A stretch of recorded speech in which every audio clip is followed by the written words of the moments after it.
The power sweep actually is the lead play in our offense. Double tackle, takes the defensive end if he's over him. If he's not, you drive down the first man who is inside. Fullback, you get him. Take the first man outside the offensive tackle. No one shows.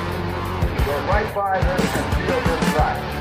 If the YN has the linebacker taken out, he cuts inside. If the YN has the linebacker in, he comes all the way around. If you look at this play, what we're trying to get is a seal here and a seal here, and try to run this play in the alley.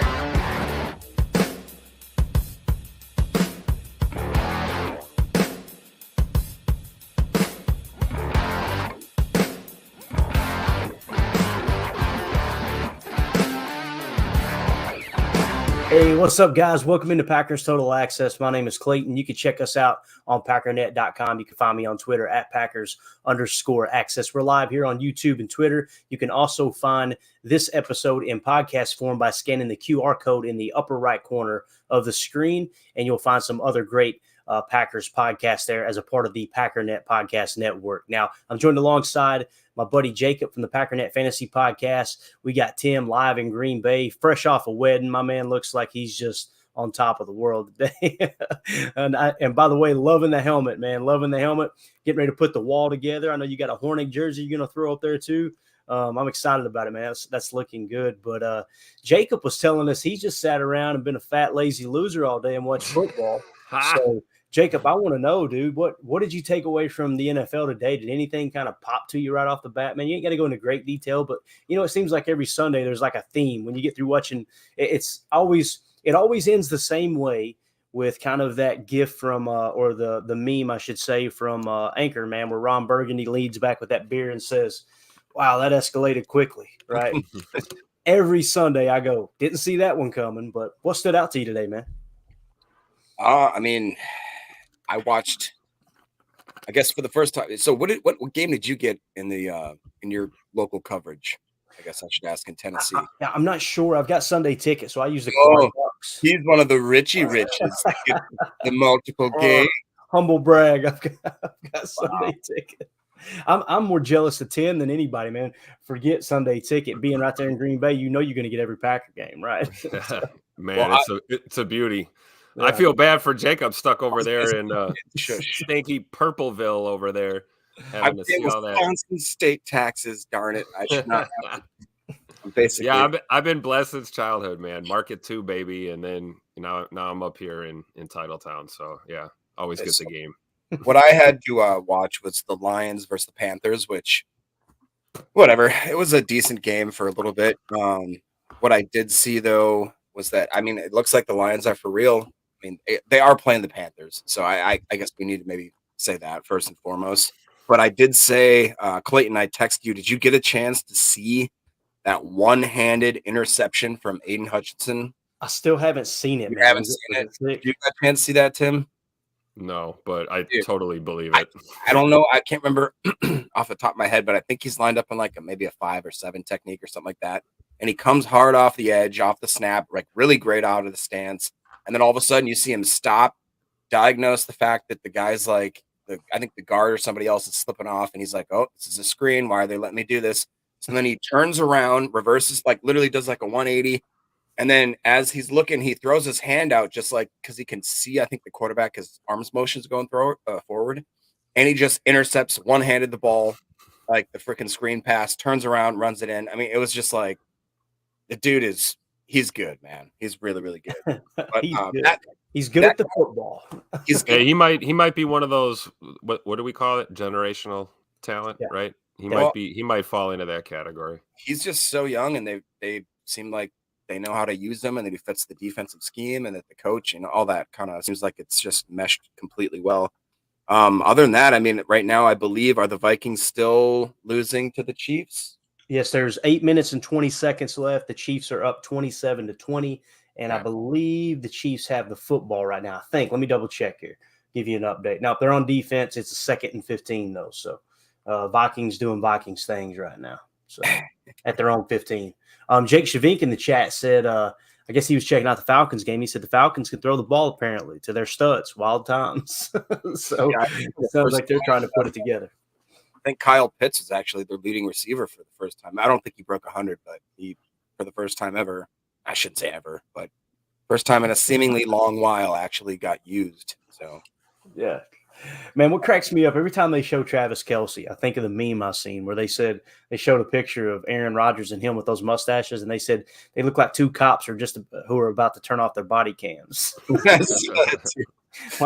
And seriously, every time you ever heard Travis Kelce talk, like I just assumed that one of his parents, was just lack of a better word, was black, right? Because he was just like, very, very with the times, slang talk, and he kind of has a look about him that's just like, he's I don't know, man. He's just smooth, right? He's one of those guys that's got swag, for lack of a better word. And now all of a sudden you hear him in interviews since he started dating Taylor Swift, and he doesn't talk the same. I'm going like, what happened, bro? All of a sudden you speak in English like Margaret Thatcher and everything.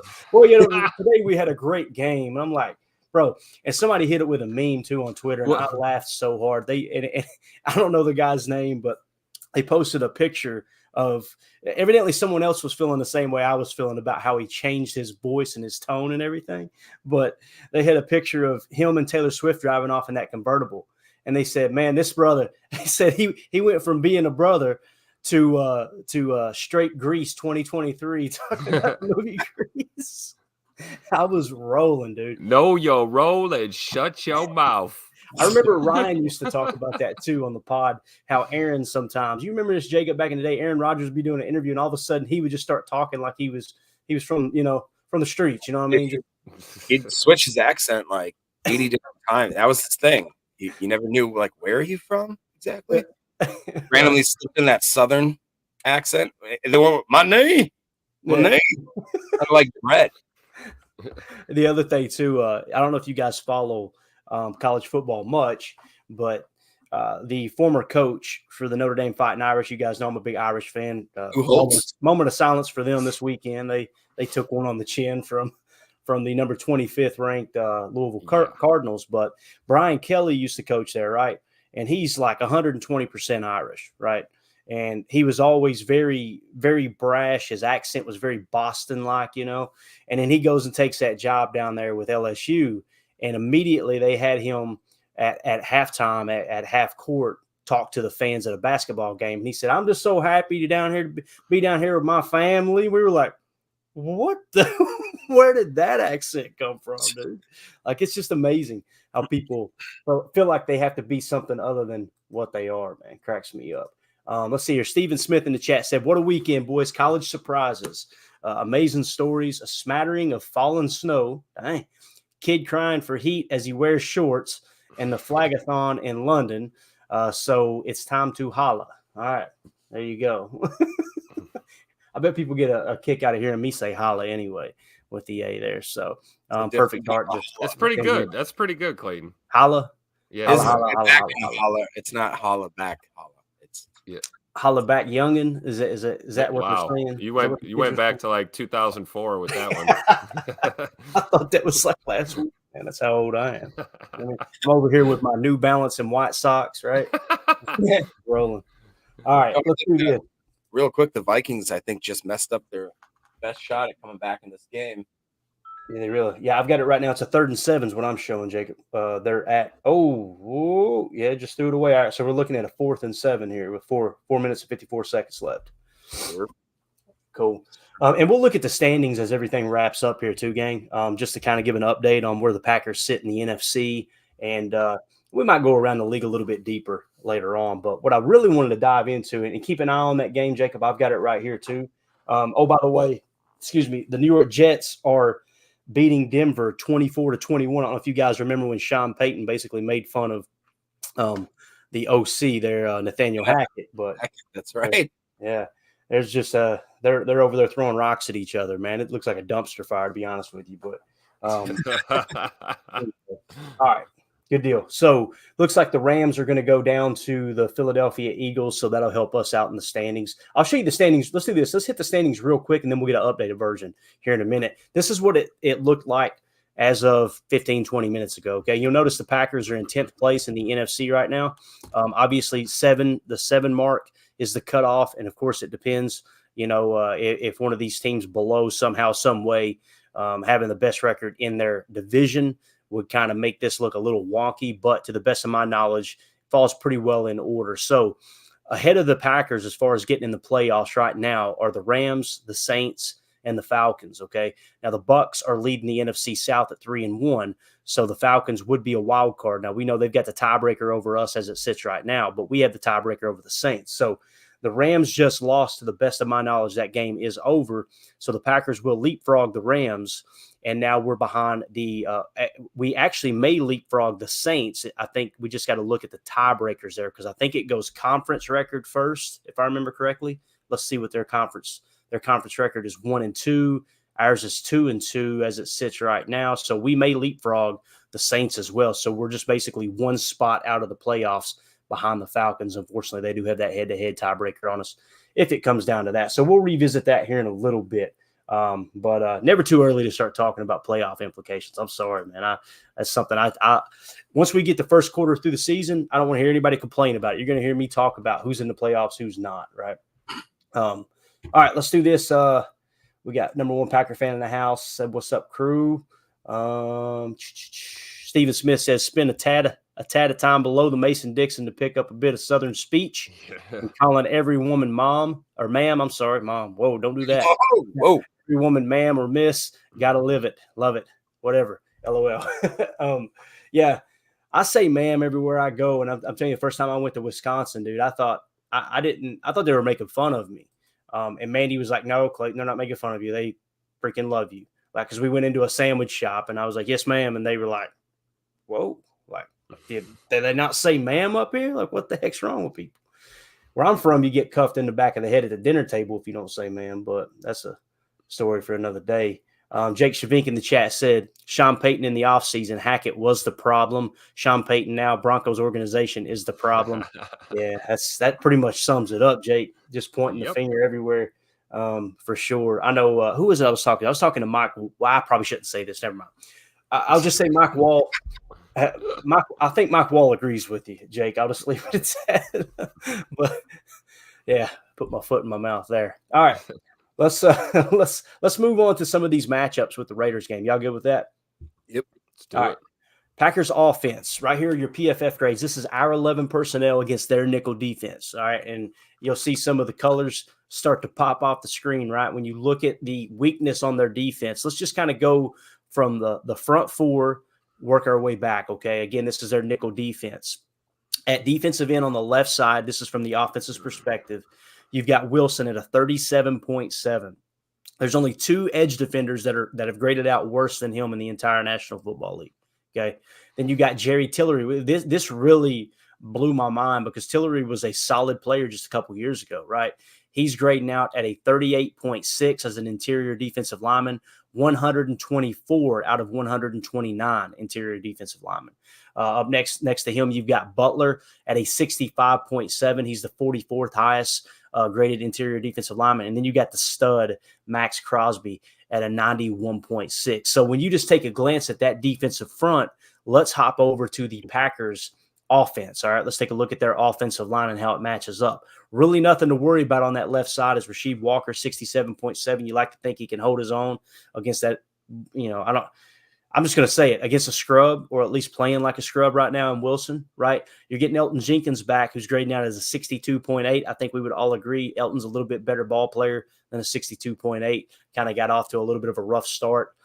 With Tillery lining up over him and Myers, you've got Myers at a 57.0, and then Butler on the right side at interior lining up over John Runyon at a 54.0, and then Zach Tom at right tackle, 76.3, matched up against Max Crosby. So at first glance, you would think, all right, let's try to fade, let's try to slide the protection to the right. It's just a simple slide. And if they fire off the ball, if they fire one of these green dog blitzes, if they're in man and they fire a green dog, then okay, it's going to be on Jordan to pick it up and maybe have a chip or two there to help with the tight end or the running back, depending on the formation.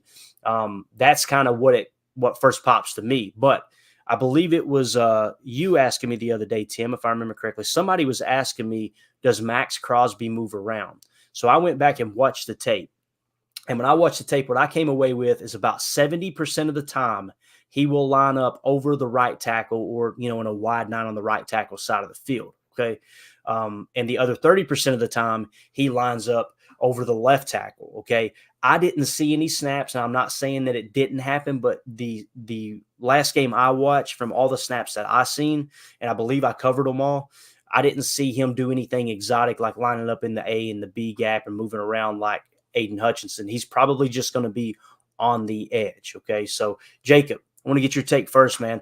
Their front four against our offensive line. How do you see that playing out? Do you think those are pretty accurate from what you've seen? Do you feel pretty comfortable with Jordan Love being protected this game? Yeah. I mean, I think a big deal, like you said, is having that left line kind of solidify a little bit, having Jenkins back and then having the other guard running back. And I think that if I want to, like you talked about, if I have to look at Crosby against Tom for, what'd you say, about 70% of the game, with hopefully a tight end being able to chip or doing some sort of controlled focus on at least stopping Crosby from just teeing off on us. I think that's going to be the key. And I know LaFleur kind of gets a little clever with his motions and that kind of stuff. So we'll see if he just simplifies it or whether or not maybe he has a lot of guys pulling and doing a lot of these weird stunts and all that kind of weird crap that you talked about earlier. But I'm just excited, I guess, to see if Walker's for real, because we've been kind of flirting. It's a great – is that Wilson? Is that the same Wilson that was like the 9th overall draft pick or whatever? That's a great question. Let me go look real quick. I've actually got them pulled up on PFF. Sure. You keep talking, I'll give you an update on that. Yeah, but like I said, Myers, if he just kind of makes it through the game, and if he ends up becoming like a top, I don't know. I just want him to be like in a top 15, just get at the top half of the league type kind of play, and I would at least be, I don't be satisfied, but I mean, it at least seems like that it'll be worth him sticking around for as long as we have. With John Runyon, he needs to get back to his pass blocking form. I mean, that's the whole reason that we kind of been keeping him around. Tom has obviously been, I think, outperforming what I thought he would. Kind of the same with Walker, if I'm being honest, and Jenkins been a little bit underperforming. So if all those guys can kind of shore up, it's been hard because they haven't been able to. Every year, it seems like we talk about the fact they don't build any chemistry because they don't have enough time together. And this is another year that seems like it's no different because, once again, we're kind of playing musical chairs. I'm just happy that I don't see Royce Newman's name out there on that block. So. Hello, Newman, or goodbye, Newman, I should say. Goodbye, Newman. Like Jake Shavink said in the chat there, he confirmed it's Tyree Wilson, 6'6", 275. He was the 7th overall pick in this past year's draft here, coming out of Texas Tech there, and he has struggled bad. Defensive grade overall, weeks 1 through 4, 40.5, 39.2, 54.2, 52.0. His, obviously as a pass rusher, that's what they got him for. His pass rush grades have been abysmal, 48.2, 47.4, 52.1, and 55.2. So I think Rasheed Walker can handle his own there, but hey, any given Sunday, man, you can't get too cocky, right? So Tim, what do you think about the matchup there on the front? Like I said, the front four against our offensive line. Yeah, I agree. I mean, your natural tendency is going to be to want to shift that protection to the right side. However, I'm really excited to see Zach Tom, handling all that he can from Max Crosby in a primetime game.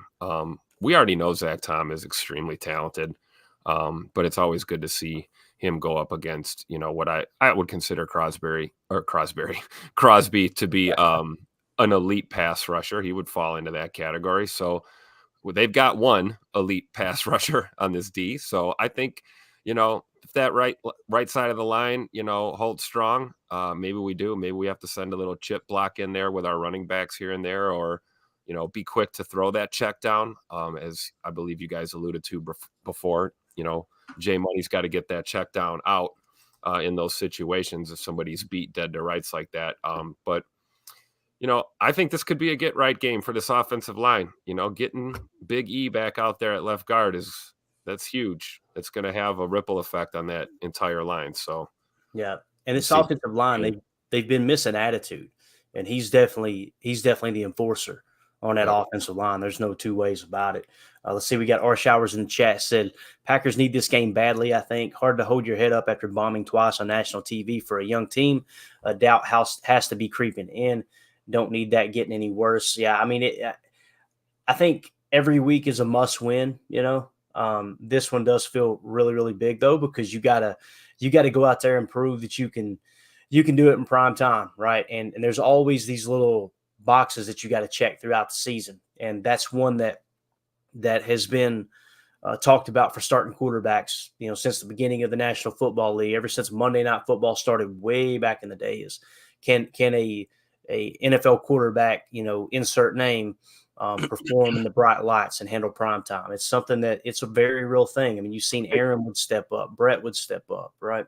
Look at Kirk Cousins. The dude has been a top 5 quarterback, but he can't win in prime time. It's his biggest whole thing, Yeah, very good point, man. Very good point there. And I think Kirk Cousins is a good quarterback. It's just in some of those big moments, it's not like he's going to lose you the game, but he's not going to win you the game either, right? He just kind of he turns into a game manager, if you will. So let's see here. We got Omar in the chat said someone needs to chain Royce Newman to the bench now that Jenkins is back.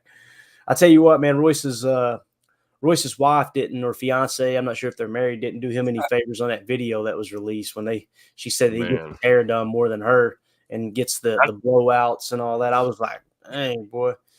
Cringe. Yeah, it was rough, man. It was really rough. But I will say this: I don't know if you've seen the players today. Did you guys see them getting off the plane and they had the shirt on with Jordan Love and it said "silly body"? So they're giving him hell over that. So I thought that was pretty cool. I'll try to pull that up here in a second. Let's see here. Omar in the chat said they just need to keep Jenkins and Tom healthy. The rest of the O-line are mediocre at best. What the heck is Sean Ryan, a 3rd-round pick? Hey, listen, I know a lot of people like to defend Goody, right?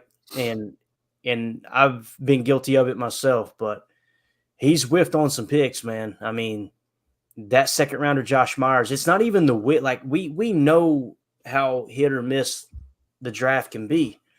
It's not whether or not you hit or miss. It's willing to accept the fact that you missed. And hey, let's put the best player out there, right? That's where you get in trouble, is where you're trying to make this prospect work, right? And yeah, same thing with Sean Ryan, man. You spend a 3rd-round pick and he's nowhere to be seen, and obviously had the suspension last year too. But I like this offensive line. I'll say that, like us going into this week, I feel better about the offensive line this week than I have all season long. With the exception of the Chicago game when we had Bach.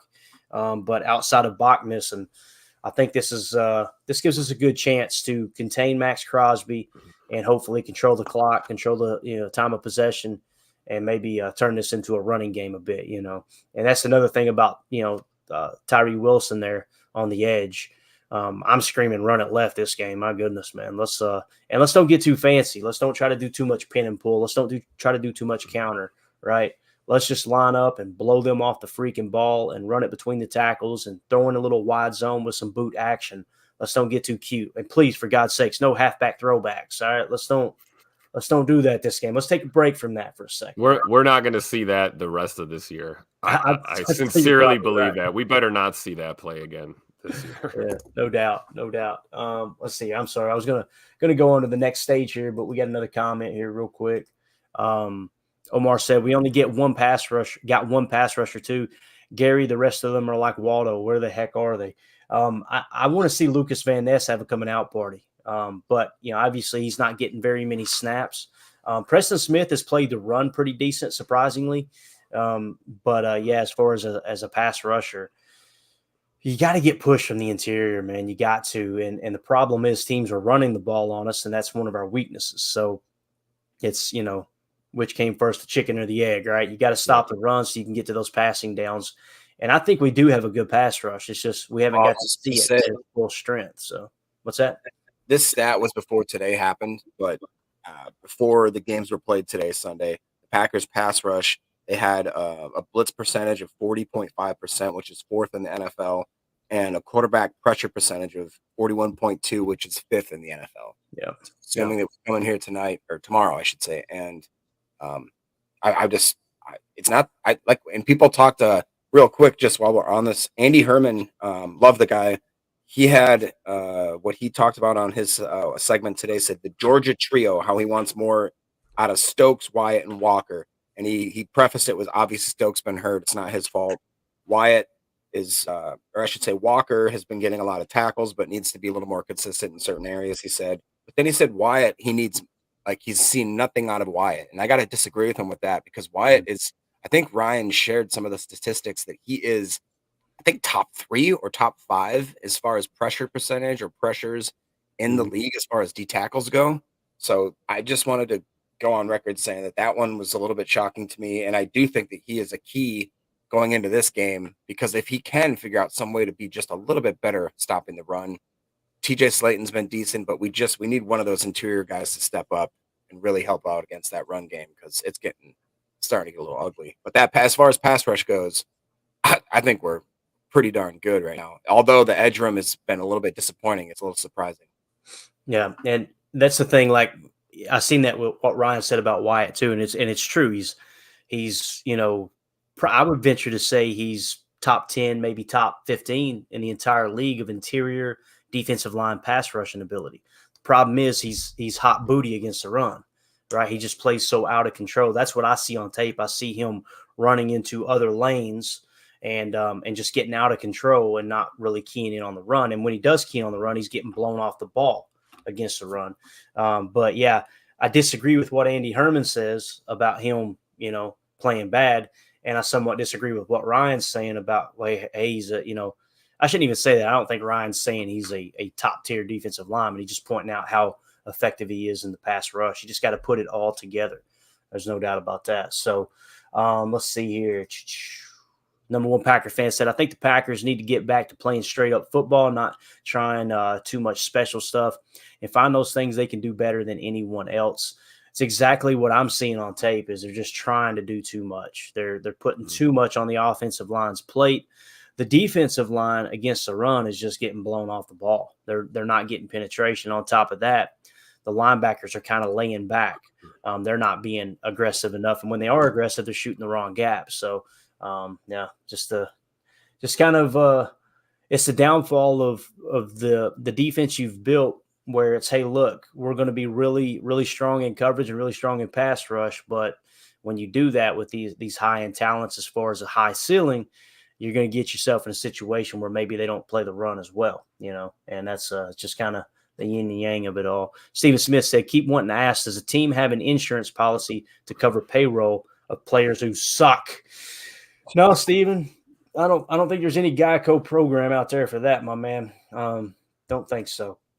Let's see. All right, let's do this. Jake Shavink in the chat said this will be a big Brooks Wyatt game. That would be absolutely awesome if they showed up this game for sure and put some of that to bed. All right, let's move on to the next layer of these matchups on offense. Okay, let's go to the linebacker and the nickel back. Okay, so back. All right, there you go. Yeah, I know you're a big Nickelback fan, aren't you, Jacob? All right, so in the middle they've got Diablo at a 63.3. I think that's how you say his name.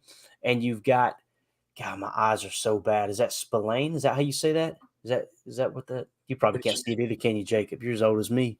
You old fart. It looks like Spillane. All right, so you got Spillane, right? 65.8. Not horrible play at the linebacker position, but definitely below average. So linebacking, not a strong suit of this defense. And then out of the nickel, you got Robertson at a 61.1. Okay. Now on our side of the ball, you like to match up your tight ends with those linebackers occasionally, right? So you got Luke Musgrave at a 61.2. Kind of feels like a push if they do get a linebacker in coverage with him. And then, of course, you got Jaden Reed, who's listed as a slot, but we know it could be any of these guys, the way they move them around and play that flyer position. But you got Robertson in the slot, 61.1. Jaden Reed, 69.0. What a pleasant surprise Jaden Reed has been, man. Ranked 43rd in wide receivers. And the way I always look at that gang, and this is why I had wide receiver listed as a need this last offseason, is when you look at their rankings like that, you say, okay, he's the 43rd highest graded wide receiver in the league. Okay. Well, how many teams are there? There's 32, right? So top 32 is number 1 caliber, right? All the way down to 64 is number 2 caliber. So you would say that Jayden Reed is a solid number 2 wide receiver right now, right? And kind of working his way into that borderline number 1 role. Okay. So when you look at that matchup, I really like that matchup against the slot.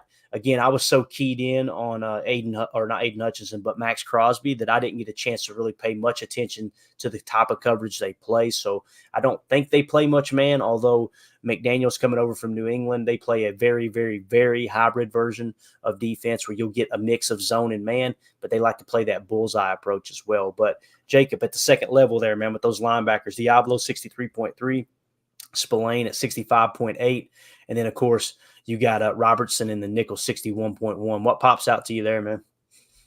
Yeah, I guess I'd like to see this be a little bit of a Musgrave and a Reed game, like you just kind of talked about there. I believe Musgrave's healthy and ready to go, right? He was coming off of some sort of – didn't he have a concussion thing going on, or was that the week before? No, that was concussion on Who's Musgrave, that? right? Musgrave, yeah. He's completely out of concussion protocol, though. He's good to go. I mean, I'd like to see a lot of drag routes and crossers and just kind of exploit that middle of the field like you talked about. Mm-hmm. And Jayden Reed, I mean, I did not think he was going to be this impressive. I was skeptical when we drafted him. I thought it was a reach. And then, he's had his issues with his drops here and there, but like you talked about, man, he just seems like an all around, he seemed pro ready. Everybody's been saying that, I believe, talking through, preseason and the mini camps. It just seemed like he was very confident. When I listened to that podcast with him and Steve Smith, he just seemed like he was ready to go. That the moment wasn't too big for him, and he's performed way better.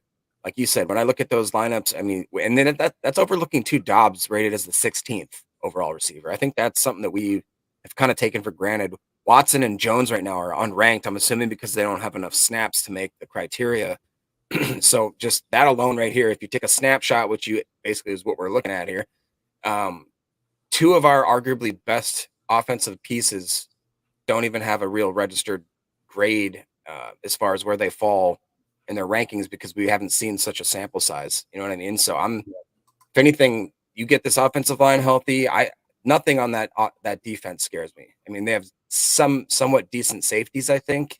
Then you got the one guy, you got a key on. Other than that, it's a bunch of Joe Schmoes if at best. Yeah, definitely. Tim, what do you think, bub? I'll tell you this. Can you switch back to 11 personnel against nickel again? That's what we got right there. Yeah, that's it right there. Okay, all right. That's where we're still at. All right. Yeah. I guess. So what I'm seeing right away is massive game from Romeo Dobbs incoming. Yeah. massive. 10 or more catches, 1 or more tutties. I think he could be dangerous in this game, especially if, like we alluded to, if we can figure out our pass pro here and make those adjustments that we need to. I think both Reed and Dobbs could have big ones. And then, that's not to say I disagree with your points about utilizing our tight ends as well. Mm-hmm. And then, of course, you got Scoot over there on the other side. We can't sleep on him. That guy is hungry and ready and due. So hopefully, we establish a decent run in this game and we can air the ball out a little bit as we progress through. But that was the first thing I was thinking, looking at that matchup right there with Bennett and Romeo. I mean, even with, halfway decent, serviceable safety help over the top, I think that they're thin enough at middle linebacker there that, Romeo, he could just blaze through and make some plays out there on the boundary. So, yeah, just my thoughts. Definitely. And as we hop into that last stage there with the secondary, like Tim's pointing out, you've got Bennett from left to right from the offensive perspective. Bennett 45.2 at corner. And then you've got free safety Morig at 72.7. You've got strong safety Epps at 69.5, and you got Peters at 62.2. Obviously the strength there is Morig. And when you look at what he's done as far as his individual grades, the defensive grade 72.7, run defense 67.6, tackling grade 69.5, and then a coverage grade of 72.6. So it's definitely his strength is coverage. Now, what are you going to do to get these guys isolated on those defensive backs? And again, I haven't watched the tape enough to understand exactly what scheme they run. So when it comes to that, probably going to be something along the lines of using Jaden Reed and Dobbs on the same side of the field, maybe try to isolate Watson in a boundary X position, stretch the field vertically. That's going to do one of two things. You're either going to hit some shot plays or you're going to open stuff up underneath. But again, I think it does start with running the football there against their weakest spot, which is their defensive line there on the left side. So kind of how I see it there. All right. So as we get ready to move on to the defensive side of the ball, let's go to the comments here real quick. I know we got a lot of people chatting in here. Let's see here. We got Mike Hebring in the chat. Can't unleash the pass rush until you stop the run. Can't keep the offense on the field if you don't run the ball. Yes, this is a passing league, but no team can do it without the run. Very well said, Mike. Completely agree with that, buddy. Omar in the chat said they need a good damn run stuffer.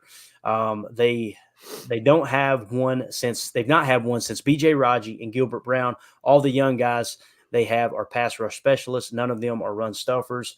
100% fact right there, Omar. And you got to. I want TJ to be that guy so bad.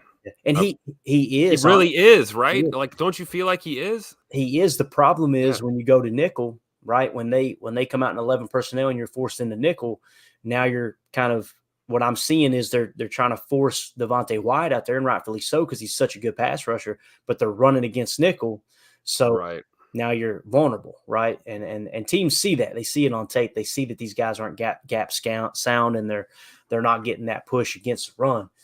So it's just one of those things that I would like to see TJ Slaton play a little more nickel, and protect against that run a little bit more, or do some kind of hybrid, some kind of hybrid defense there. Maybe go to a 3-3-5 Cub. That's something that they've done in the past. I think it was Barry's first year we seen 3-3-5 Cub, which is basically three big body down linemen, 3 linebackers, right? The problem with that is in order to keep a maintainable hat count for playing a quarters look, then one of those edge defenders, unless you're going to put an edge as one of the 3 down linemen, then technically you're not in 3-3-5 Cub, right? But you're going to have either Gary or Preston Smith dropping into coverage occasionally. That's something you don't want, right? You don't want to take Quay or Devondre Campbell off the field, right? So when you talk about a 3-3-5 Cub look, you notice you guys have heard me talk about, them scraping with the linebacker with Quay. Essentially, they're getting those 3 big body defensive linemen on the line of scrimmage and bringing Quay off the edge as well. You're kind of going to a hybrid version of a 3-3-5 Cub. But again, what it comes down to is what people don't want to hear. It's not something that can be fixed through scheme like we played yesterday, Jacob, with Mike Wall talking about it. It's about attitude. It's about want to. It's about being able to stop the run up front, beating the guy across from you. That's what you're seeing on tape. It's just not happening right now. So, All right. Let's see here what else we got. We got Steven Smith in the chat say, can Van Ness be put in for extra rush coverage from the center and cover himself if it turns out to be a run? Not saying every snap, but a special type package on different scenarios. I'll tell you this, to me, that's his strength. When I watched Van Ness's tape from college, what I got excited about was his ability to engage in a block and keep his eyes in the backfield. He played the run really, really well. Yes, he's a pass rusher. He's a very raw pass rusher. He's got, a minute amount of tools in the bag, so to speak, when it comes to pass rush moves. But against the run, man, he was very, very sound, especially setting the edge, things like that. So I don't think it's a bad idea. Steven, stand him up there in the A and B gap and let him kind of almost play like a little running back spy, right? The problem is when you do that with him, you're leaving someone else isolated, right? It's all a numbers game for sure. So let's see here. Emilio in the chat says game tone is set in the trenches. Absolutely, man. It's like the old Mike Tyson quote. I know y'all have heard it 1,000 times now. Everybody's got a game plan until they get punched in the mouth, right? And that's exactly what you see happen, especially against Detroit. They just got smacked right in the mouth with an F. Yep. MOWF, right in the mouth. And they fought the rest of that game from the ropes with their back on the ropes. That's so true. Absolutely, man. Let's see here. Omar in the chat said the D-line is much improved, but there are no run stuffers. They all pass rush specialists. That's the biggest problem I see. Yeah, outside of TJ Slaton, you're right. And, when I went back and watched the Patriots game last year, the Packers Patriots. I seen Rashawn Gary dominating the run, absolutely dominating the running game, right? And then, this year, maybe it's the knee. Maybe he's trying to get, back comfortable, but he doesn't look as comfortable playing the run off the edge. So hopefully the more snaps he gets, like we had mentioned yesterday, Tim, they actually completely removed him from the injury report now. So there's no limited, no nothing. Rashawn Gary should have, I imagine he is officially ramped up and should have a full slate of snaps tomorrow night. So yeah, let's watch that snap count go up now. This is time. I can't wait to see it. This is like, Rashawn unleashed. No restrictions at all, man. This is going to be like, I don't know, man. It's going to be an intense game, I think, because the Raiders too, man. Look at from their perspective, man. They need a dub too. So these are two teams that are like clashing, man. Monday Night Football.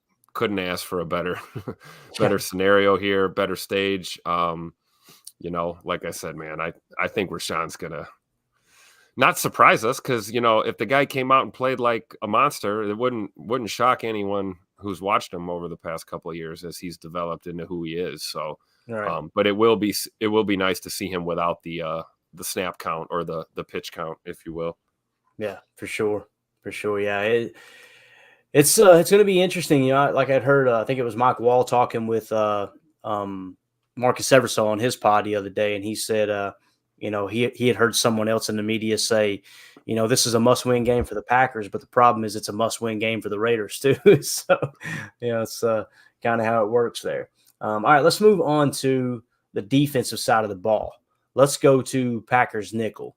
And Jacob, if you're there, just make a noise, send a homing pigeon. If not, we'll wait on you here, buddy. But so when we look at our defense and how it matches up against their offense, let's start with the front, just like we did with the Packers offense. So their offensive line is actually, it's kind of hit or miss, much like ours, right? You've got Miller off the left side. He's the 5th highest graded tackle in all of football at an 81.2. Then you've got Parham at a 58.5. At center, you've got James, 62.7. At right guard, you've got Van Roten at a 73.5. And then you have, how do you say that one? Eliminor at right tackle. I believe I'm reading that correct. It's so fuzzy on my end. 51.0 at right tackle. So when you look at our front four, okay, in our nickel defense, Preston Smith from left to right, from the offense's perspective, 68.8. Devontae Wyatt, 62.0. Kenny Clark, 64.0. Rashawn Gary, 85.3. Before I told you guys this, Jacob, I don't know if you remember me talking about it, but I said, if the right tackle is that bad, I want to see Rashawn Gary move around quite a bit and start over the left tackle too, so we can kind of get a little pressure off each edge, because I believe Preston Smith can beat that weak right tackle right consistently. But when you look at how good Miller's playing, that would kind of suck to take your best pass rusher off of their worst offensive lineman and then have him stonewalled, 70-80% of the time, right? But what do you think about this offensive line for the Raiders matching up against our front four? Yeah, I mean, what I would probably like to do on the edge is keep Smith over Miller. I didn't realize how good Miller is. He was one of those guys where I looked it up and I'm like, oh, wow, it wasn't just this year. He's been consistently one of the top 5 or 6 tackles in the league in the last 3 years. So I honestly didn't even know who the guy was. And same with Van Roten, 7th ranked guard out of 76. I mean, that's pretty darn good. I will say, though, that between Parham and James, I think that does leave Wyatt some opportunity there to really disrupt in the pass rush. And then as far as Gary's concerned, I kind of agree with you, but maybe we take a different strategy, whereas we leave Smith and maybe, I don't know, somebody else on that other side to really just kind of keep Miller occupied. And then we have Gary maybe swapping out with more of like an Enigbare or LVN, trying to really exploit that guy, because I believe he's the one that gave up quite a few sacks and pressures last week. And I know LaFleur, I watched a press conference of him from yesterday, and they asked him where Rashawn Gary was along the lines of being able to be basically a full go. And he kind of disappointed me with his answer. He basically said he's close to being able to go back to playing, I don't know what it was, 56. He says that there's not many players that play 70 plus snaps. And he says, we happen to be going against one of them in Max Crosby. And I just thought, like, Rashawn can and should be one of those types of players. I think right now he seems like he's been very babied coming back from his injury, which I understand, especially in the beginning of the season. But at this point, it's like, let's let him loose, man. The guy is an absolute freak. So Yeah, I want to see them let him loose. definitely. Tim, what do you think, bub? What Jacob just said kind of made me think, I agree. Like maybe keep this Miller occupied over there on the left side. And do you guys think maybe, nickel blitz and Keyshawn, bringing guys up a little bit and adding a little more pressure from that side, almost like kind of like I always say, like stop letting people win with reputation. Like I don't care what your PFF grade is. I'm going to come right at you and attack you and make you earn it. And if Preston Smith is going to do what he does best, which we know, and allow him to do that, maybe we send a little pressure behind that from that side. I don't know what your thoughts are. Yeah. The problem with that is Devontae Adams. There's a guy out there named Right. Devontae Adams, So now if you want to talk fire zone blitz, yeah, you might be able to do something like that. The problem is Garoppolo he's a wily veteran, right? I don't think you're going to catch Garoppolo off guard with a blitz. What I noticed with Garoppolo is his mobility is limited now. Now that could change. It's early in the season, We are lucky come out this week and turn into Colin Kaepernick 2.0, have a little flashback from the playoffs, right? But what I noticed about Garoppolo is he wants to stay in the pocket, right? So to me, it seems like rush 4, right? And play like we did against Detroit, although it didn't work, play with a heavy box. Omar had a comment in here. Let me find it real quick. He said, yes, Barry is the damn problem. He won't stack the line on rundowns and Quay plays cleanup, never hits the hole. They need to be more aggressive versus a run and not play nickel. If you don't play nickel, you've got a linebacker on one of these wide receivers. Okay. So now, as far as they won't stack the line on rundowns, I challenge you to go back and watch the Detroit tape. That's exactly what they did. They come out in a 4-3 a couple times. They stack the box consistently all night long. Now, everybody sees the one screenshot of the goal line situation where they were in 11 personnel, we were in nickel. In that situation, I completely agree with you, Omar. Throw in a 4-3 there, right? Or even a 5-man front and just play some flat line zone and make them beat you across the back line of the end zone. You can't come out in the nickel 2-down lineman in a goal line set. Now, again, the game's happening fast. They didn't get a chance to sub, but before they got inside the 5, they were matching personnel is what they were doing. But if you go back and watch the tape, you will see it's the reason that we had so much success there. The first 2 drives against Detroit was because we were stacking the line of scrimmage and playing run defense. So with that being said, though, it is what it is. As far as the nickel blitz, I don't think it's a bad idea, Tim. You just got to pick your spots, and it's all going to come down to what does the tape show the coaching staff, right? Their tendencies when they come out in a trips look. What are the concepts they run? What are the route combinations they run? When they're in a bunch, when they're in a diamond, whatever it is they're running, you got to kind of, and even the splits matter too. That's probably where you're going to be able to pick or have to choose to pick your shots. But let's move on to that second level, and let's talk a little bit about the running back as well, Josh Jacobs. A lot of people are scared of Josh Jacobs because he had a great year last year. This year, he's grading out 67.0. He has not been the same running back. You guys know he wanted a new contract. They modified it for him. He's been outspoken about the team. He's not happy, basically saying he's never lost like this in his life and he's not used to it and this and that. You got the owner, Mark Davis, yelling at fans, cussing fans out from from his seats. There's a lot of stuff going on with the Raiders right now. There really is. But when you look at Jacobs and you kind of climb to that next level and say, okay, Jacobs and Austin Hooper, right? I think it's his name, if I remember correctly, tight end. He is a 54.5, graded out as a 42nd best tight end. And then you got Renfro at a 48.6 as your slot receiver, okay? On the defensive side of the ball for the Packers, you've got Keyshawn Nixon grading out as a 59.7, although that is really bad. He's still grading out roughly 11 points higher than Renfro. Renfro's having a very, very down year. Of course, he got a decent contract there a couple years ago, and his play has dropped off significantly. Now, I understand you bring Adams in and you're trying to scheme Adams open. You want to get the ball in his hands, so you're going to take touches away from Renfro. But when Renfro has had his shot, he's just not performed up to par, at least the way he was a couple years ago. So Nixon on him, that matchup looks pretty clean as it sits right now. Quay Walker, 70.4, played solid. He's grading out as the 24th best linebacker so far this year, right?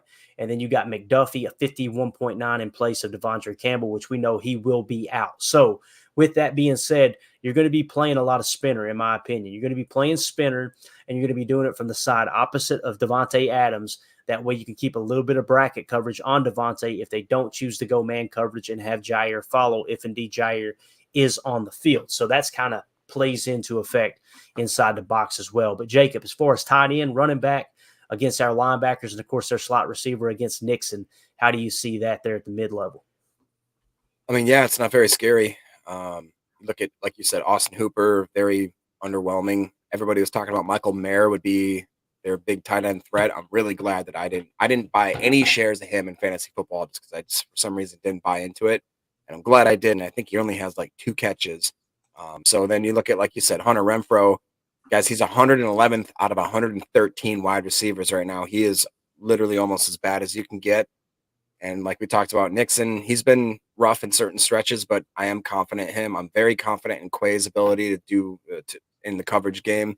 And he makes, I mean, the guy's all over the field. I believe in the last 2 weeks, he has almost 40 tackles or something stupid like that. I mean, he's been everywhere. I'm hesitantly confident in McDuffie. I think that hopefully as he gets his sea legs under him, he'll start maybe performing a little more naturally and not. I think he's in his head right now trying to react. He's not just playing smooth. You know, I think that he's been thrusted into this starting position. So I'm pretty hopeful. I think that we definitely mismatch him, and I think that we outmatch him. So I'm confident in this game, especially in that aspect. Yeah, I agree. And what I mean by rotation, guys, is rotating the safety into the box to give you at least a 7-man box. Playing with that perspective, it kind of, what's the negative to that? The negative to that is them attacking the seam, right? I don't think anybody is too concerned with Hooper attacking the seam, right? Not that they wouldn't. You'll still be in a cover 3 spinner look. They'll probably play some more cover 1 man, probably a little robber. I think you'll play a little more cover 1 man with a 5-man rush as opposed to robber. Basically, with a robber, essentially what it is the safety on the tight end side, the strong safety side. That safety will come down and play middle zone.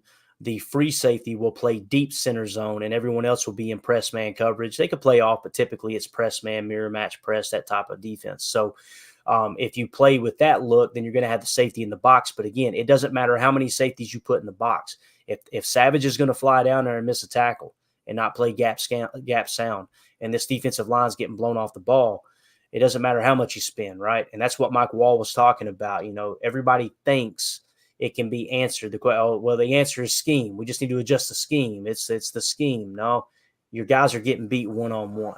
And to me, that's up to the players to change that for sure. No doubt about it. All right, let's see here.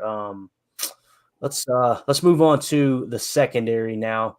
The last line of defense. This is going to be very interesting, right? I would love to have time. I'm hoping I do tomorrow. I probably won't, although it's not going to help us in podcast, form. I'd love to go watch every one of Davante Adams' routes ran. I would love to do that. And the reason being is because, Davante Adams, he's such a special player. You like to scheme him open. You like to give him these one-on-one matchups and send decoys to free out, specific areas. I'll tell you this, if they play mirror match press man on Davante Adams, watch his feet. My God, you talk about bracket coverage. That if you do go cover 1 man and you try to fire 5, then what you're essentially going to see is that free safety just cheat the Tay side, right? I think you'll see that happen. So if you're going to play man coverage, how are you going to play it? Are you going to play it with Jair on Tay, or are you going to try to double with some extra bracket on Tay?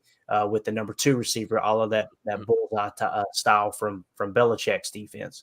I feel a lot more comfortable staying in zone, playing spinner, giving them that 2 high look, late rotation, get that safety into the box, put 7 in the box, and try to get you guys to win up front. I think that's what it's going to come down to. But when we look at this in the secondary, let's look at the matchup. Davante Adams. Now, let's say that Jair Alexander is going to play. Have you guys heard anything else, Jake? Have you heard anything on Jair? Yeah. Yesterday, LaFleur said in his press conference that he said Jair has done everything he's supposed to do to play up until this point, that we're just going to see what it's like on game time. So, okay. Pre-game. Right. I also saw, I subscribed to this premium Fantasy Pros thing, and they've got this game time ticker, and they officially moved Aaron Jones into the game time decision as well as Jair. They put Watson in him likely to play, so I don't know whatever that means, but it does kind of seem like that they're being a little hesitant with those two, but it could be like the Packers always do, playing that kind of game of poker. If you remember last week or the week before, when Christian went out like, yeah, man, I'm going to play. It's the plan. Watson, or you could tell that LaFleur was not exactly happy about that. So I think this might be a little more gamesmanship than anything else. No, definitely.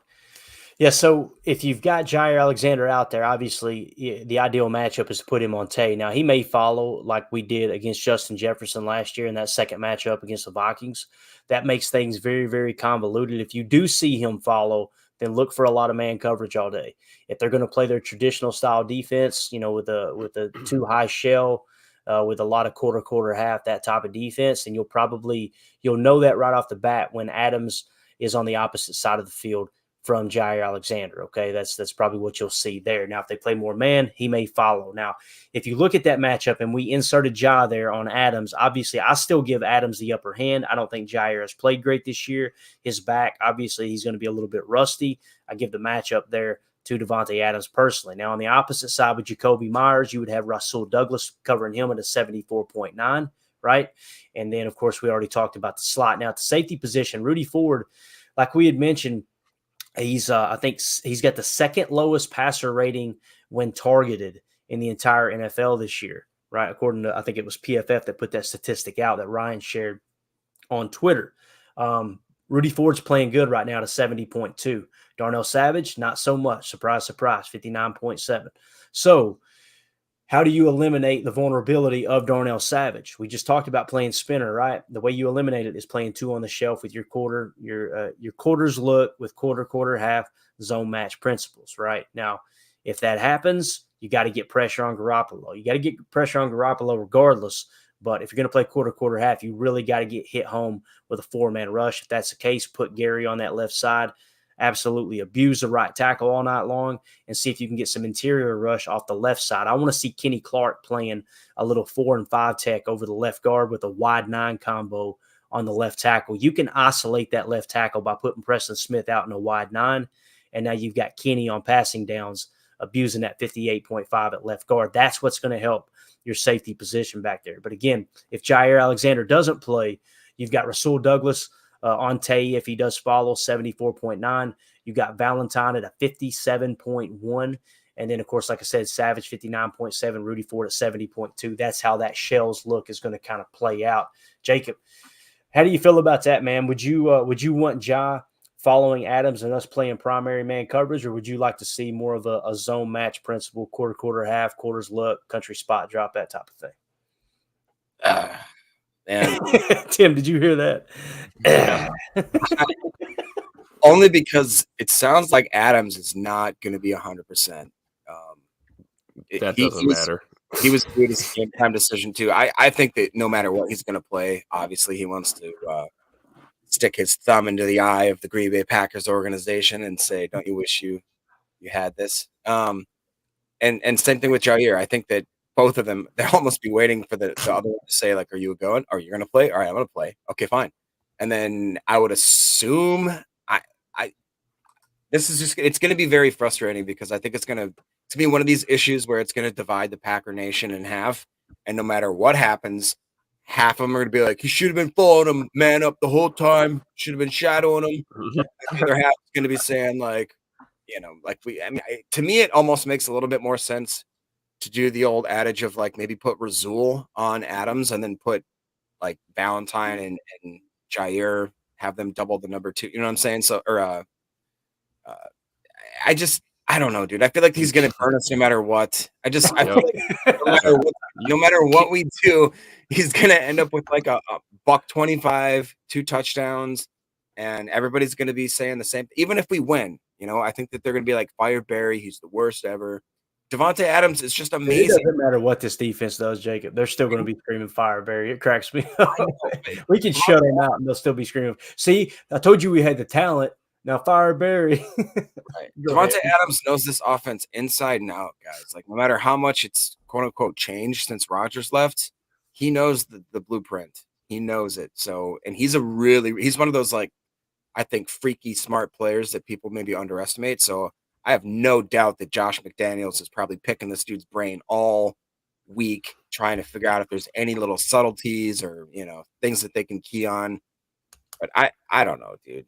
To me, it makes more sense that if we can stop the run, I think that that's our best key to victory, because I don't see Garoppolo being able to move around. And I really do think our pass rush is amazing. So I'll take that almost double-edged sword of let Garoppolo try to maybe pick us apart here and there with Davante, but more often than not, I think our pass rush gets to Garoppolo's little. He's not a very mobile guy, and he's soft as butter, dude. I'm just going to be honest. You've got multiple. I mean, you've got like a half a dozen teammates that have come out now and said that very thing. You get pressure in his face, you put a little bit of stress on him, he's going to fold. The problem is you got to stop that run, right? Let's don't make this the get right game for Josh Jacobs. But Tim, what's your take, buddy, on this backside here, man? As far as like I said, Douglas, Valentine, Ford, Savage, anything stick out to you? What do you think? Man, you can get the all-time Canton, Ohio NFL all-time Hall of Fame great secondary and put them in man against Davante, they're going to get torched. So you don't play man-to-man defense on Davante Adams. You can if you want to look stupid on national television. And even with help, even bracketing, even playing the zone, he's going to find that spot and he's going to sit down and he's going to get his catches. So Clayton, you're like me. You're a 90s basketball guy. You remember when these teams would have to face Michael Jordan and the Bulls. Oh, yeah. And a lot of these coaches would just say, hey, Mike's going to get 40. So we're going to play our game. We're not going to sit here and try and scheme to shut down Michael Jordan. He's going to get his. Let's figure out how to win our matchups in these other areas. And I think that's exactly to Jacob's point. Like, we've got to stop the run. It's got to be one in the trenches, because regardless, we're going to see 10 or more catches from Adams. We're going to probably see at least $150 or more in yardage, and hopefully not too many touchdowns. But I completely agree with you guys. I do not think trying to take anyone and just go straight up man, even with, safety help over the top is going to, because all that's going to do is, the Raiders are going to pick up on that and they'll just see us doing that and exploit it. So, you got to just keep your fingers crossed. I will say this, Jacob said that, we don't know if Tay's 100%. And I kind of like tongue in cheek said, well, it doesn't matter, because even Tay at 50% is probably better than 50% of the receivers in the league. Yeah. But I mean, dude, thank God he's not 100%, right? If there was a chance, who knows how long, and, both sides of the ball, we're like that too. Jair's a question mark. We're maybe an hour before the game, we'll know if he's going to go. And if he is a go, just like Tay, if Tay's a go, how many snaps? We don't know how the game, games progress in funny ways. So they're all unique. We don't know how much time these two guys are going to see. But I think we'd all be lying if we said that we didn't want to see Davante Adams one-on-one with Jair Alexander in a man covered situation. Even if it is just to shut these Joe Barry haters up, just to like press Jair up on Tay one time, right? And, just get it out of our system. But yeah, I don't think, with regularity, we can use that as an approach. I think we need to stick to our guns, and we need to find a way to get it done in the trenches. I really do. Cause you're not gonna throw a bunch of man defense at Adams. Even with the liabilities that they have, like you said, Renfro is not exactly a stud, but they're not going to have to scheme Adams open if we start playing man, right. At least with regularity. So, yeah. Jacob, you got anything else with that, man? I mean, we're almost past, we are past our time. Holy crap. So real quick, I'll just say LaFleur did say that they had the best week of practice they've had up to this point this last week. So that's very encouraging to me. In addition to that, the only thing that I'll part with is that, guys, last week we had 12 running attempts. 12. That cannot be a thing. That can't be a thing this week. And if they are 12, those 12 better look really like we were killing it and we didn't need to do more than 12. You know what I mean? I don't know how that would ever work out that way, but to me that can't happen. And we just need to I feel like this team really needs to get into the habit of starting strong. They're great finishers, which we're not used to. We're used to them absolutely collapsing if we have a bad start of a game. Especially under you-know-who. But lately, this team seems like they find their groove. Seems like Love finds his accuracy and more of his momentum, that kind of stuff, later in the game. So I want us to be a fast starter this week. Yeah, definitely. All right, we got a little bit of static coming through there somewhere, but we're about to wrap this thing up. I don't know. It might be on my end. That fixed it. Whatever that was. All right, we're good. So, Mike Hebring, thank you for the super chat. He said, "What was Jair's PFF grade in 2022?" I've got it pulled up right here. It was a 80.3 is what his PFF grade was. So, yeah, there you go. All right. So we've got the updated, and thank you for the super chat, Mike. We appreciate you, buddy. We're going to wrap this thing up. We got football getting ready to kick off. We got the Niners and the Cowboys. This is going to be a dandy, I believe.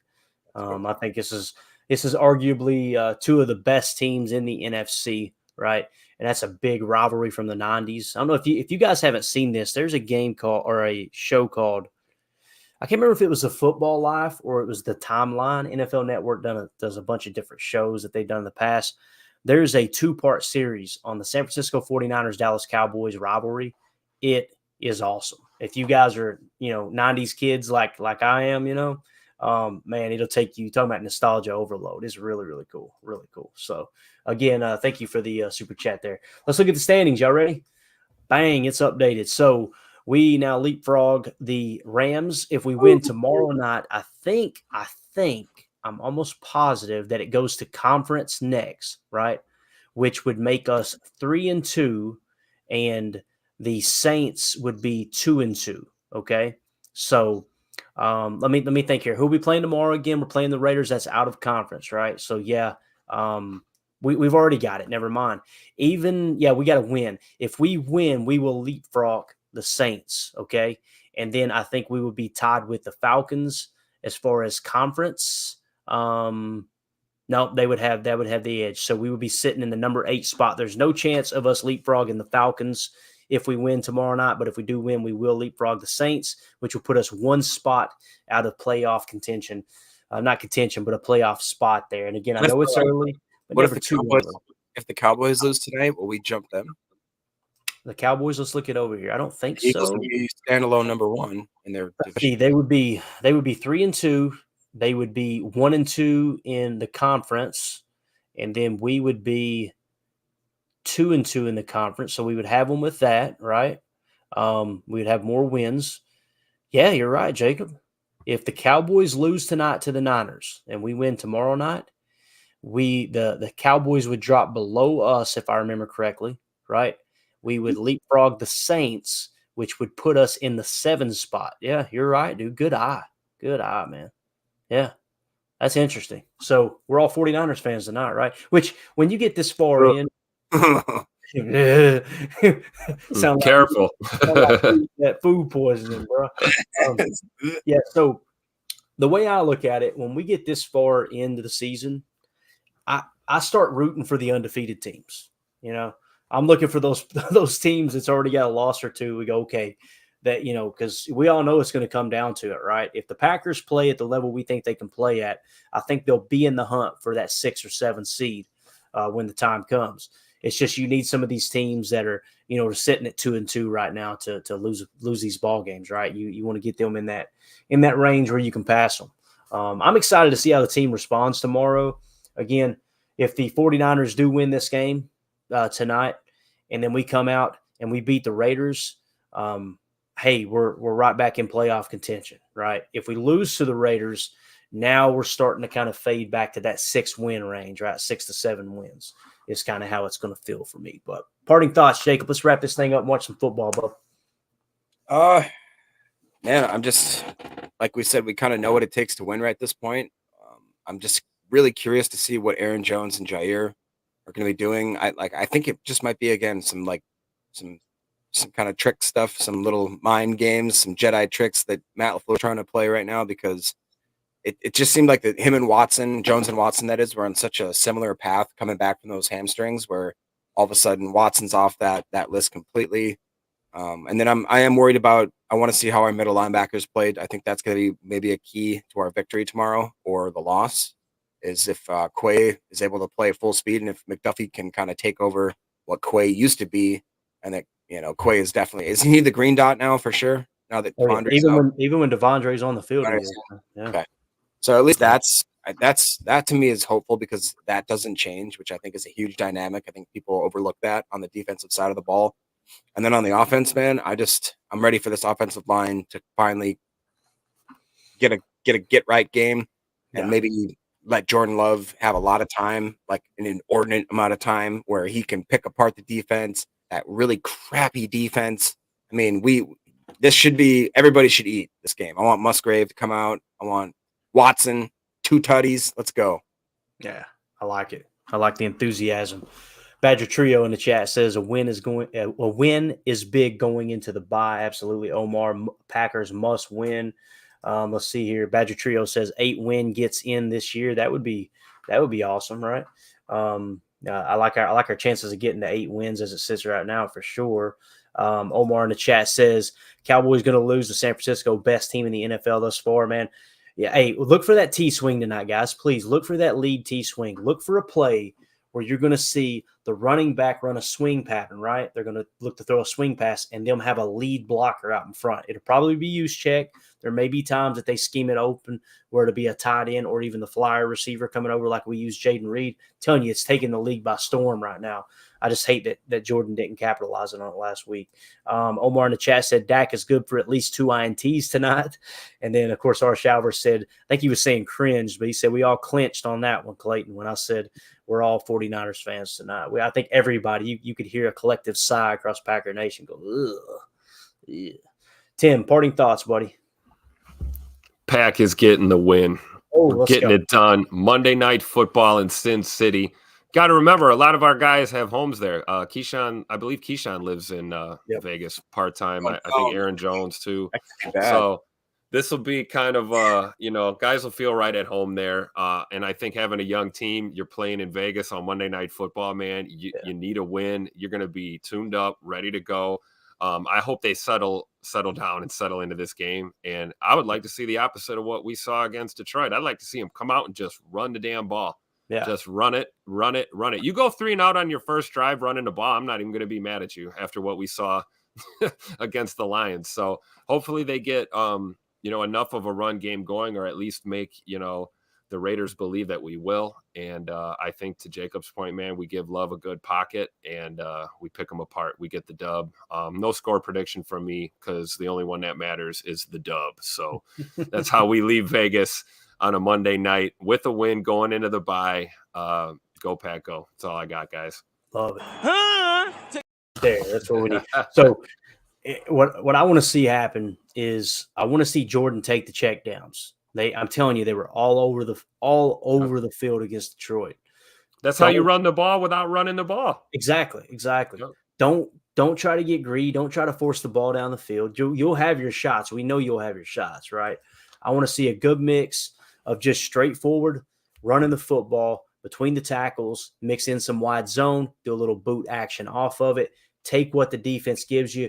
I got to see that completion percentage somewhere in the ballpark of 65%. 65. I'm telling you, getting that 65% range, we're coming away with a dub. It matters. Jacob, you were going to say something just a second ago. What else you got, bud? No, I wasn't. I'm just laughing. Okay. Well, I will say one thing, though. There it is. Did you guys hear about the possibility that we could be elevating Stokes tomorrow? Yeah. Oh yeah, dude. There was all kinds of talk all week long where I think he even said when he met with the media in the locker room, he said something along the lines of, I'm trying to convince them to let me play dime. Let me play anything. Can we afford a roster spot? Yeah, you cut Zane Anderson. I'm sorry. Cut that guy. Jacob, what did Zane Anderson do? Is he related? That's the point. He's literally done nothing for me. Is he related to Tyler? He's got to be related to Tyler Davis. That's what it is, right? They were best friends growing up. Emilio said 65%, baby. Emilio. All right, we're out of here, guys. Let's get out of here. One last parting thoughts here. On my knee. There you go. Yeah, we got to get the Let's get the On my knee. I'm telling you, that was me in 1999-ish, right? After hotboxing in a Mustang and getting pulled over by the cops. That was me. Right there. Ossifer. Yeah, somewhere. Mandy is in Chattanooga, Tennessee right now visiting family, and she's watching this. And her mom just heard that, and she was the mayor of the town at the time. I guarantee you, she's going, I knew exactly what that boy was doing. Exactly. All right, we're out of here, guys. Thanks to everyone in the. What was that? All right, cool.